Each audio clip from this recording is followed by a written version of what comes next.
Hello and welcome. You tune into Market Fatafat with me, Ankita Saxena, and with me is Vinny Motiwala. This is a show where we take you through all the stocks that are buzzing away in trade on the back of research and technicals. But fabulous 15 for us, Vinny. 15 years of ET now, and seems like the market is celebrating with us. New life highs on Nifty as well. Absolutely, that's what it opened up as. Cheered up our 15 years with those life high levels. But as of now, given up those highs, still managing to hold on to 23,500, about that mark. So yes, keeping an eye on the markets, the Nifty mid small cap, that outperformance continues. We saw that last week, and even today, look at the Nifty small cap, up more than 1%. Clear outperformance coming in there. Mid cap performing slightly better than what the benchmark indices are doing. Nifty Realty continues to do well. We have Prestige Estate, Godrej Properties, Lodha, which is managing, that's Macrotech Developers, which is managing to hold on to very strong gains. And in terms of a lot of movers on the F&O names, we have Canfin Homes, we have HAL, IDFC First Bank, as well as Bosch, M&M Financial, Zexide. All these are surely managing to hold on to good gains in today's trading session. So yes, a good day at least coming in for the markets. That gaining momentum seems like has continued at least as of today on the markets, Ankita, and watching out for what is coming in next for the markets as of now. 23,500 is what the Nifty is managing to hold on to. Absolutely, Vinny. The markets continue their winning streak. But tell you what, let's get started with all the stocks that are buzzing away in trade. And for that, we're joined by Osho Krishan, who's a senior analyst, technical and derivative research from Angel One on our technical side. And from our research team, we are joined by Jinay. Hi, both of you. Welcome to Market Fatafat. And let's get started with all the stocks that are making news. First up is IIFL Finance. This share, in fact, surged 7% in today's morning trade after the company said that it has rectified all the deficiencies pointed out by the RBI for its gold loan portfolio. And the special audit has been completed, and they're now awaiting the RBI's review and expect positive action very soon. The business environment remains healthy, and they are optimistic about the outlook for all the other business segments. That's the word coming in from Nirmal Jain, who's the founder of IIFL Finance. Remember earlier this year, the RBI had ordered IIFL Finance to stop sanctioning, dispersing and selling gold loans, citing material supervisory concern in its gold loan portfolio. And this had raised concerns about the liquidity amongst its investors and lenders. And as gold loans account for nearly a third of companies' loan assets, IIFL Finance reported a rather weak March quarter ended Q4 FY24 as well. So on the back of this news flow, of course, that has cheered the market for this particular counter, and the stock is trading currently with gains of 4%, has eased off those gains from morning, but is up 4.8% right now. Absolutely, keeping an eye out on IIFL Finance. But let's move on to the next one. That's, 40% return in 2 trading sessions is what it's managed to give. That's Paras Defense. So Friday also we saw an up move of 20%. Today also locked in upper circuit as of now is Paras Defense. Overall has been gaining for the last 5 consecutive sessions. Why did it manage to touch those record high levels today when we saw is because there was a large block deal that happened of 1.8% equity change of hands that took place on the exchanges today. And even on Friday we had seen there was a bulk deal that happened where actually Abu Dhabi Investment Authority, ADIA, had actually acquired 1.44% stake in the company. This was through bulk deals, and because of these bulk deals that have been happening, added interest is coming in for Paras Defense. Today also managing to hold on to very strong gains, record high levels again for Paras Defense. Coming to you, Osho, you've picked up Aarti Industries for us. Tell us, what are you seeing on the charts for this one? It has surged on 9% in the last 1 month. What is the upside that you're seeing here? Very good afternoon to all of you, and congratulations for completing 15 years. Well, now coming to the Aarti Industry technical perspective, then we have seen a very strong movement in the last couple of trading weeks from the zone of 620 and is currently hovering around the zone of 700 odd levels. But with the recent development, we have seen there are 2 major positive developments on technical front. One, it has taken support near the 200-day SMA, which is a very strong support base. And on the other side, the 21-day exponential moving average is witnessing a positive crossover above 100-day exponential moving average. So that constitutes a very positive development on technical front. So I'm expecting that from here onwards, there can be a strong rebound that can be seen in this counter in the coming trading sessions. Approximately 750 is the upper target that I am expecting for this counter, while on the lower end 640 should be acting as a very strong support in the short term period.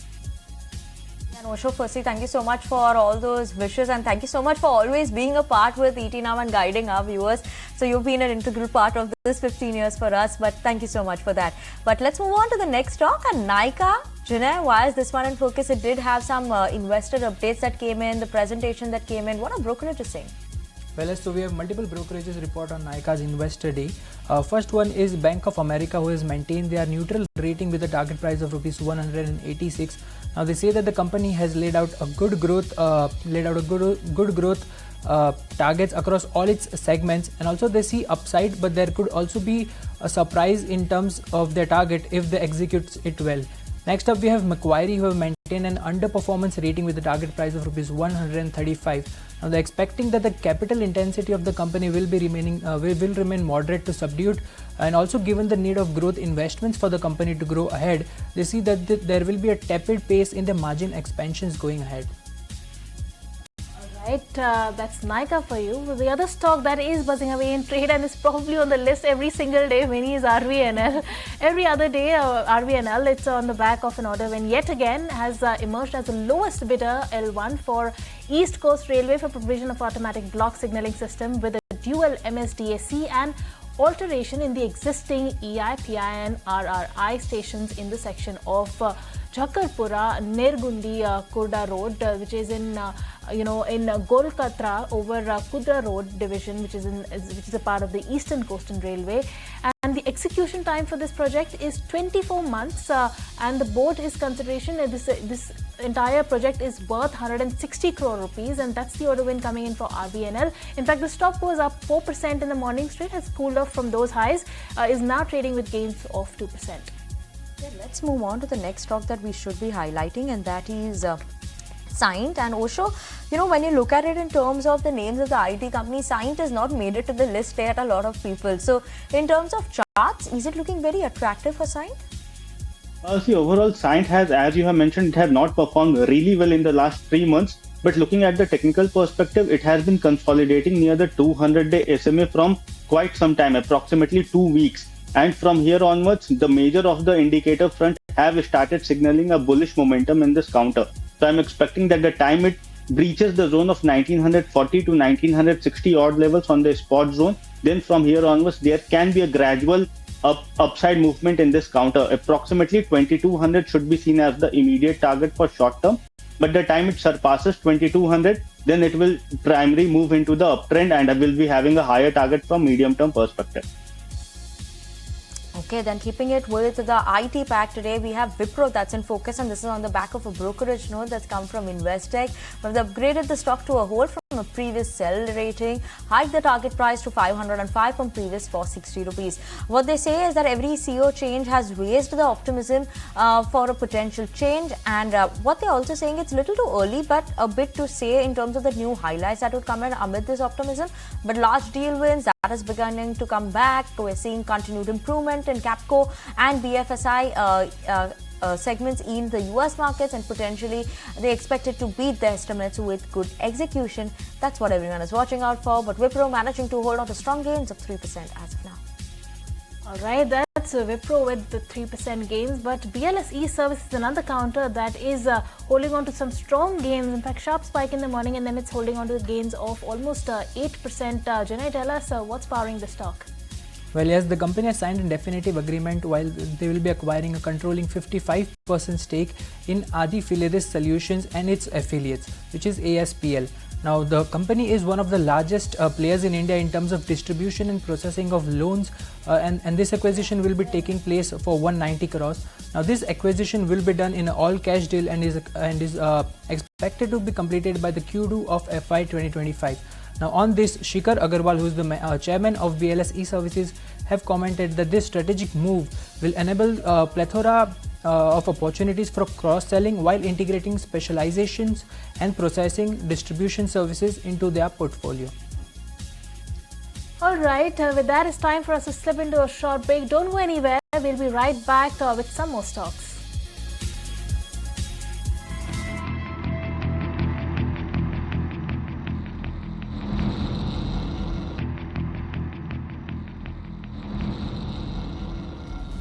Welcome back. You're tuned into Market Fatafat, where we take you through all the stocks that are buzzing away in trade. Let's get started yet again then. Zomato and Paytm shares are in focus today, and why? It is on the back of the fact that, it almost, in fact, both the stocks, right now they pulled out those gains. It was trading with gains of almost 4% in the morning, and so did Paytm cool off those gains from the morning. Now, this is happening on the back of the fact that, Zomato and Paytm, they have insisted, in fact, we did hear the news come over the weekend, and the companies have clarified that they were in preliminary discussions, over Paytm's movie ticketing business being taken over by Zomato. And Zomato and Paytm, though, insisted that there is no binding decision at this stage, that they would warrant a board approval and subsequent disclosure in accordance with the applicable law. But Paytm said that in its preliminary talks, they're in preliminary talks with Zomato to sell the movie ticketing business, adding that it routinely explores various strategic opportunities aimed at enhancing shareholder value. And Paytm said that the potential transfer of entertainment business, which is a component of the marketing services, is one of the opportunity that they are actually have taken into consideration. In another piece of news, JP Morgan has also come out with a note on Zomato, and they have maintained an overweight on the counter with a target price of 208 rupees. Now, they feel that the company, they feel that it has been successful in some of the acquisitions such as Uber Eats, Runner, Blinkit, and this news that has come out on Paytm as well. Movies and live events can eventually adjacent to dining out, and Paytm has meaningful market share in the movies and events business, which is clearly stands at the second position, and it is a decision to exit the business appears to be in line with recent intentions to prune the non-core business for Q4, and in the back of this, both the shares are in focus. Keeping an eye on that, let's move on to the next stock. And from the real estate basket, Chinay, you've picked out for us macro tech developers. What's the news for you today? So Motilal Oswal has written a brokerage note. They have come up with a buy rating with a target price of rupees 1,770. Now what they say is that Palava is likely to be the biggest beneficiary of the Mumbai metropolitan region boom, which is an MMR boom. Now they say the township segment itself will be a $6 to $7 billion opportunity. Now company has been delivering a steady performance across key parameters such as pre-sales, cash flows, profitability, and also return ratios over last 2 years. So Motilal Oswal says that the company has successfully expanded beyond its core market and also further strengthened their market share across geographies. Now further, they expect the consistency in operational performance to continue, and they're very well positive on the stock. Alright, coming to you, Osho. Manappuram Finance is what you've picked out for us. Tell us, what are you seeing on the charts for this counter? Overall, all the financial companies are looking very positive to me, but Manappuram specifically because from risk and reward point of view, it is placed at a very lucrative zone near about 190, 195 odd levels, which is a very apt zone to accumulate this counter, because I am expecting that it has formed a double bottom formation on the daily chart, and I am expecting that it should again retest the zone of 205, and once reaching the zone of 205, again the next leg of rally will be opening for another 15 to 20 odd points. So overall, the target for this counter from short to medium term time frame is approximately 225 to 230. But for short term perspective, better to keep a book profit around the zone of 200 to 205. Keep an eye out on those levels over there for Manappuram Finance. But let's move on and talk about M&M. Why is that in focus? We have two brokerage notes that have hiked the target price for M&M. One is Nomura, the other one is Goldman Sachs. Now let's start with what Goldman Sachs is saying. They've maintained a buy, hiked the target price to 3,090 rupees per share from previous target price of 2,700 rupees per share. They see that there's a growth visibility and upside potential that comes in from the SUV exposure, tractor pickup, as well as the upcoming battery EVs launches, which will work out well for the company. They believe the new EVs is something that is likely to be priced a cut above the existing premium ICE SUVs. Looking forward, they expect to an upward reset in its life space as well as service businesses. Nomura too is positive on the stock, hiked the target price to 3,374 rupees per share from previous target price of 2,818 rupees per share. They too are highlighting about the battery EV side. That is something that will drive the growth for the company in the premium side and premium lane. Farm machinery segment that has a high potential exports and the growth gems of the company that could further see an upside. So yes, they too are positive on the stock, and that is why it's buzzing away with gains of 1.5% as of now. But let's listen into what the group CEO of the company, Anish Shah, had to say about the businesses and the growth going across. The way we've now defined CapEx is that each of our three segments will self-fund themselves. So CapEx for auto will be self-funded from cash generation in the auto business. Tractors will generate a lot more cash than it requires itself. And then our services business will generate a lot more cash as well. So if you look at the last 3-year cycle, fiscal 22 to 24, our auto business generated 4,411 crores of cash. This is post CapEx, post all other investments. Our farm business generated 6,376 crores of cash. And our services business has generated 6,970 crores of cash, almost 7,000 crores.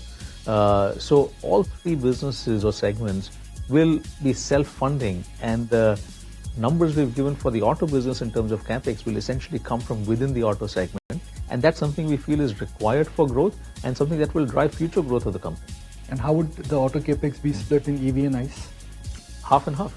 We feel that ICE is going to be as important, and we have 9 ICE models planned over the next 3 to 4 years, with 7 EV models as well. So where the economy is right now, where consumers are right now, it requires that focus on ICE as well as on EV, and we are balancing both.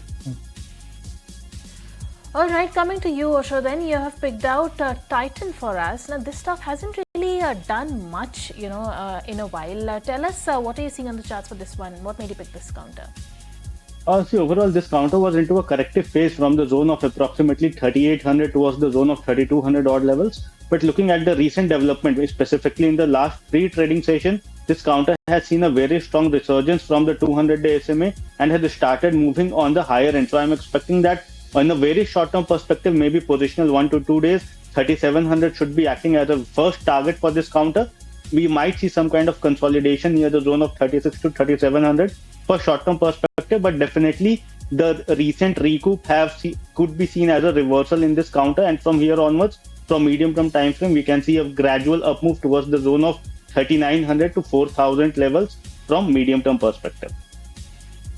All right, moving on then to another counter that is in focus today, and that is Interglobe Aviation. And this is coming on the back of the fact that in relation to the preliminary impact assessment of Pratt and Whitney powder metal issue that we had seen resulting in the removal of higher number of engines from service and grounded for inspection and replacement, Interglobe Aviation will now receive compensation from Pratt & Whitney through its affiliate for powder metal issues that have grounded some of its aircraft. And the company, however, did not disclose the amount of compensation, but nonetheless, it's powering the stock. And also the fact that, another piece of news on some data that's come out on the aviation sector, the fact that, Indigo's market share due to capacity crunch in domestic air travel growth, it has seen the market share go up on 1% on a month-on-month basis in the month of May at 61.6%, and Indigo carried 85.04 lakh passengers in May, which is up 5 lakh on a month-on-month basis. So that's a small piece of news coming in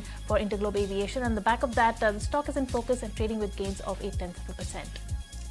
Absolutely. Let's move on and talk about Marico. That's in focus because we have a brokerage note that's coming from JP Morgan, where they're maintaining an overweight rating, hike the target price to 660 rupees from around 605 rupees. They believe Marico is on a path of double-digit revenue growth. Portfolio diversification agenda is something that will be gaining traction, and profitability metrics is for the company is expected to stay healthy. So yes, they're expecting positive up moves coming in there. Marico trading almost a bit flattish right now. Just 0.1% of gain is what we're seeing there. All right, Jinay, Som Distilleries is what you've picked out for us. This one's knocked down in trade, trading with cuts of over 7%. Tell us what's the news flow. Well, as your NCPR chairman has announced that 58 children were found at the company's plant, and as a result of being in contact with chemicals, the skin was burnt off in many children's hands. Now, on this labor case, the company has come up with a clarification saying that the concerns are not related to the company but to the associated private company which deals into country liquor primarily. Now, company has also said that the labor force association companies supplied by the contractors and not by the companies. The company has further extended the full cooperation towards authorities and also terminated the service of their vendors. Surely keeping an eye out on some distilleries, but with that we're absolutely out of time on this edition of Market Fatafat. So thank you so much, Jinay, as well as Osho, for joining in with us. And it's going to be a goodbye from Ankita, myself, as well as the team who put this show together. But don't go anywhere, because a lot of celebrations for our 15th anniversary continue only on ET Now.